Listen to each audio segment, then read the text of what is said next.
Simple free energy devices. There is nothing magic about free energy, and by free energy I mean something which produces output energy without the need for using a fuel which you have to buy. The simplified perpetual light. There has already been shown a perpetual light system where lighting batteries are recharged when the light is not in use. That design uses a latching relay to swap between two batteries on a continuous basis, but that tends to confuse some people and make the design seem too complicated. So, here is a design from our South African developer friend who shares his work freely and generously. He has daily mains power cuts which average 7 hours per day, and that brings into play the old saying that necessity is the mother of invention. He has built some of the earlier light design which uses a latching relay, and those work very well. This one uses a tiny 12 volt to 220 volt inverter and a mains LED bulb. However, looking for an even more simple version has led to the following design, which has few components and yet which works very well. Coil former 40 mm diameter. Nickel metal hydride Digimax 2850. Battery selected. As in the photograph above, the coil is wound on a white plastic pipe which has an outer diameter of 40 mm. This is a modified Jarl Thief circuit, so the coil is started by winding two strands of 0.71 mm diameter enameled solid copper wire. These wires are wound side by side, shown in red and blue in the diagram above. Each wire has 100 turns in this winding, which places 200 turns side by side on the pipe. If wound perfectly, 200 turns of 0.71 mm wire will cover a 142 mm length of the pipe, that is 5.6 inches.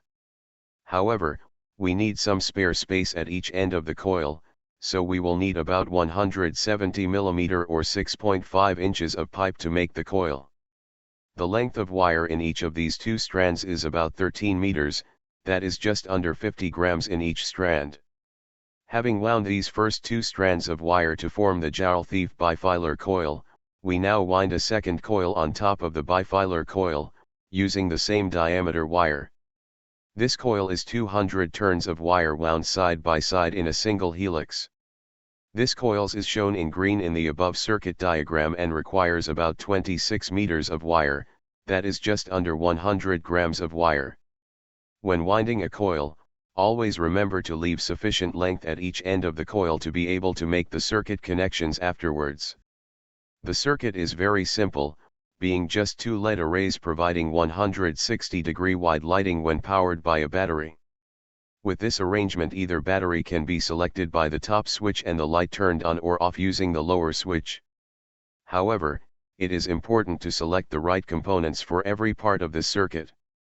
AA-size batteries are used. The batteries chosen are important because there is an enormous difference in battery performance when tested under an actual load, so pick Digimax 2850 batteries. 14 of these batteries are needed in order to have two sets of 7 batteries in a slightly adapted battery box. Tests have shown that 7 AA-size batteries produce about 9 volts and a 12-volt LED array draws only 33 mA of current and produces 209 lux of light at that tiny current draw. So using 2 of these LED arrays will draw about 66 mA and provide 418 lux of wide-angle lighting, which one set of batteries can sustain for more than 15 hours. However, that is not what we want to do. Instead, we also power the adapted Jarl Thief circuit and use it to recharge both batteries all of the time. However, a battery which is not providing current to a load, recharges much better than a battery which is providing current. You can, of course, switch the current draw from one set of batteries to the other, any time that you choose to do so, but let me stress that the circuit components shown here are important and you should not substitute alternatives, as these components work well.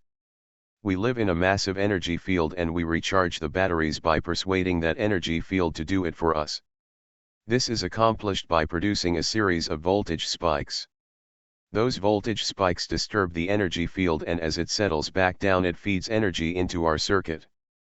Please understand very clearly that the battery recharging is not done by the voltage spikes themselves, but instead of that it is the inflow of energy from the surrounding energy field which does the recharging. The recharging is greatest if the voltage spikes switch off suddenly, and to a lesser extent switch on suddenly. For this, we use diodes which have a fast action, in this case UF5408 diodes, as the UF stands for ultra fast. Take a look at the circuit.